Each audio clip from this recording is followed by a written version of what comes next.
Kilala ng lahat si Senator Bong o medyo lapitin. Paano yun na-handle ni Miss Lani? Walay na tayo, ayoko na, pagod na ako. Oh. Paulit-ulit yan. Ayoko na, pagod na. Sa loob ng mahigit 3 dekada, iisang tanong ang paulit-ulit na ibinabato ng publiko. Bakit hindi kayang iwan ni Lani Mercado si Bong Revilla? Sa dami ng babaeng naiugnay sa kanyang asawa, sa pag-amin ng mga anak sa labas, sa sunod-sunod na iskandalo at ngayon, sa muling pagkakakulong ni Bong, bakit nananatili pa rin siya? Martir ba siya? Mahina ba? O mas matatag lang kaysa sa iniisip ng lahat? Bago pa man siya bansagang reyna ng mga martir, si Lani Mercado ay isa munang dalagitang may malinaw na pangarap. Lumaki siya sa isang disiplinado at maayos na pamilya sa Metro Manila. Bata pa lang nadiskubre na siya ng Regal Films at mabilis na sumikat bilang isa sa mga kilalang Regal Babies ng dekada 80. Mahinhinang imahe, inosente ang dating at halos walang bahid ng iskandalo. Habang ang ibang teen stars ay dumaraan sa rebelde at kontrobersyal na yugto, si Lani ay tahimik lang. Trabaho sa set, uwi sa bahay, ulit. Walang chismis na bumabalot sa kanyang pangalan. Hanggang sa dumating si Bong Revilla. Nagkakilala sila sa mundo ng pelikula noong early 1980s. Pareho silang bata, pareho silang sikat, at pareho silang nasa gitna ng spotlight. Sa umpisa, tambalan lang. Isang love team na kinilig ang masa. Pero habang tumatagal ang mga proyekto at mas humahaba ang oras sa set, nagiging totoo ang lahat. At dito pumapasok ang tanong na matagal ng usap-usapan. Bakit sila nagpakasal agad? Ayon sa mga panayam at ulat noong panahong iyon, may ilang dahilan kung bakit napakabilis ng naging desisyon. Una, parehong bata at emosyonal sina Lani at Bong. Parehong first serious love ang isa't isa. Sa edad na yon, ang pakiramdam nila ay sapat na ang pagmamahal para lampasan ang lahat. Pero bago po ang lahat, baka pwedeng palike muna ang video na ito. Isang simpleng click lang, pero malaking tulong yan sa aming mga content creators para makagawa pa ng mga kwentong gaya nito. Maraming salamat po. Ikalawa, nasa gitna sila ng matinding kasikatan. Ang showbiz noon ay puno ng tukso, intriga at chismis. Para sa kanila, ang pagpapakasal ay isang paraan ng pagpapatatag ng relasyon. Isang panangga laban sa ingay ng industriya at sa mga babaeng maaring maiugnay kay Bong. Ikatlo, malaki ang papel ng values at pananampalataya ni Lani. Sa murang edad pa lang, malinaw na sa kanya na seryoso siya sa konsepto ng pamilya at kasal. Para kay Lani, kapag pumasok ka sa isang relasyon, dapat handa kang panindigan ito kahit bata ka pa. At ayon din sa ilang lumang ulat, may pressure mula sa paligid, mula sa industriya at sa expectations ng publiko sa kanilang love team. Ang kanilang kasal noong 1986 ay naging simbolo ng fairy tale ending na gustong makita ng fans. Pumapayag ka ba na ikaw ay maging aking asawa? Oo, Isusa. Pumapayag ako. At ang buong mong pagkatao ay aking pahahalagahan. Pagkakalog ko sa iyo, ang buo kong sarili ng buong laya at walang pagtatanggi. Sa murang edad, 18 si Lani at 19 si Bong, nagpakasal sila. Para sa publiko parang fairy tale, pero para kay Lani, iyon pala ang simula ng isang napakahabang pagsubok. Hindi nagtagal, lumabas ang mga isyong ayaw maranasan ng kahit sinong asawa. Mga babaeng iniuugnay, mga bulong-bulungan, mga chismis na paulit-ulit niyang naririnig, ngunit pinipiling lunukin. Hanggang sa dumating ang pinakamasakit, ang pag-amin na may anak si Bong sa ibang babae. Hindi ito itinago, hindi rin itinanggi. At ang mas ikinagulat ng marami, hindi lang tinanggap ni Lani ang katotohanan, tinanggap niya ang bata. Ayon sa mga panayam at ulat, alam ni Lani ang tungkol sa anak ni Bong sa labas at pinili niyang huwag itong ituring na kaaway. Para sa kanya, malinaw ang linya, ang bata ay inosente at walang kasalanan sa mga desisyon ng ama. Sa halip na itaboy, tinanggap niya ito bilang bahagi ng masalimuot na realidad ng kanilang pamilya. Dito mas lalong tumibay ang bansag sa kanya bilang martir. Hindi lang niya pinatawad ang asawa, tinanggap pa niya ang bunga ng pagkakamali nito. At nang muling aminin ni Bong sa mga sumunod na taon na mayroon pa siyang iba pang anak sa labas, bukod sa mga anak nila ni Lani, muli niyang sinabi na alam ito ni Lani at matagal na niyang tinanggap. Para sa marami, hindi ito normal.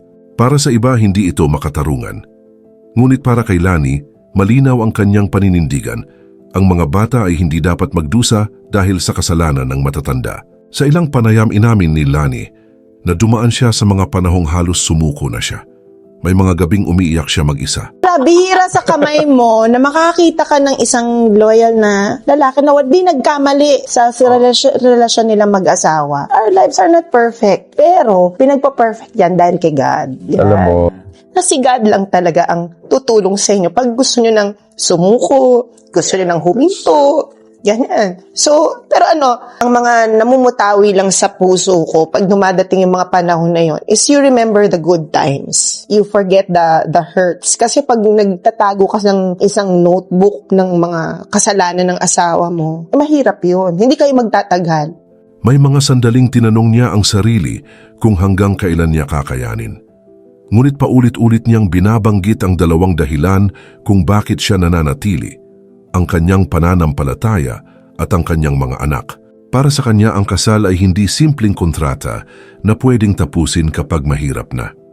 Isa itong sumpa sa harap ng Diyos at bilang ina, mas pinili niyang ipaglaban ang katahimikan at katatagan ng kanyang pamilya kaysa ang sarili niyang galit. Hindi rin fair na sabihing puro sakit lang ang relasyon nila. May mga panahong masaya sila, may mga sandaling buo ang pamilya, may mga pagkakataong ipinagmamalaki ni Lani ang pagiging asawa at ina. Ang kanilang church wedding noong 1998 ay itinuturing niyang isang bagong simula, isang pagpapatibay ng kanilang pangako sa kabila ng mga sugat. Ngunit kahit ilang beses silang mag-reset, bumabalik pa rin ang mga pagsubok. Paulit-ulit na issue ng babae, paulit-ulit na pagbusisi ng publiko, at kalaunan dumating ang mas mabibigat na problema, mga kasong legal at pagkakakulong na yumanig sa kanilang pangalan. May mga panahong ang asawang minsang bida sa pelikula ay napunta sa loob ng selda. Para sa maraming babae, iyon na ang huling dahilan para bumitaw. Ngunit hindi si Lani. Sa kabila ng lahat, nanatili siyang tahimik ngunit matatag na taga-suporta. Hindi siya sumabay sa ingay ng social media, hindi siya nakipagbangayan. Pinili niyang tumayo sa likod ng asawa kahit kapalit nito ang paulit-ulit na batikos at sa kasalukuyan, habang muling humaharap sa seryosong legal na hamon si Bong Revilla, si Lani Mercado ang humaharap sa mundo. Siya ang nagsasalita kapag kailangan. Siya ang nananawagan ng due process at respeto sa batas. Bilang asawa at bilang public servant, pinipili niyang maging kalmado kahit paulit-ulit na hinuhusgahan. Sa araw-araw, hinahati niya ang sarili sa dalawang papel.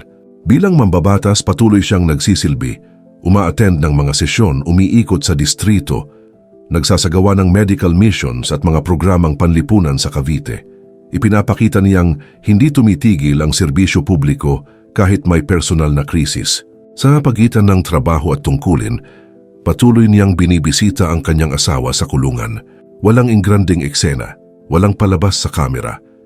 Doon malayo sa ingay, siya ay simpleng asawa, nakikinig, nagpapalakas ng loob at nagpapaalala na hindi pa tapos ang laban. Kasabay nito, siya rin ang nagsisilbing haligi ng kanilang pamilya. sa totoo lang, I wanna thank her.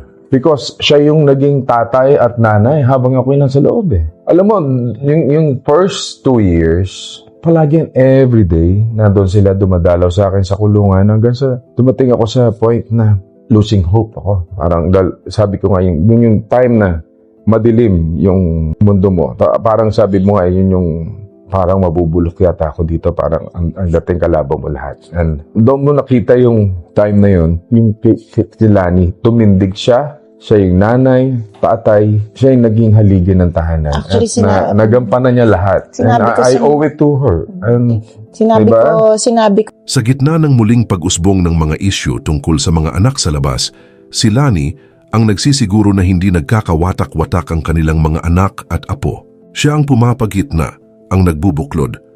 Kahit pagod, kahit may mga sandaling pribado siyang bumibigay. Para sa ilan siya ay simbolo ng sobrang pagpapatawad. Para sa iba, siya ay halimbawa ng tibay ng loob na bihirang makita. Ngunit anuman ang bansag ng publiko, malinaw ang isang bagay. Hanggang ngayon, si Lani Mercado ay patuloy na nakatayo, hindi bilang biktima, kundi bilang babaeng piniling akuin ng bigat ng lahat, tanggapin kahit ang mga anak na hindi niya isinilang, at panindigan ang desisyong ginawa niya pa noong siya ay 18 taong gulang pa lamang. Dahil sa huli, Hindi lahat ng lakas ay nasusukat sa pag-alis. Minsan ang pinakamatinding tapang ay ang pananatili.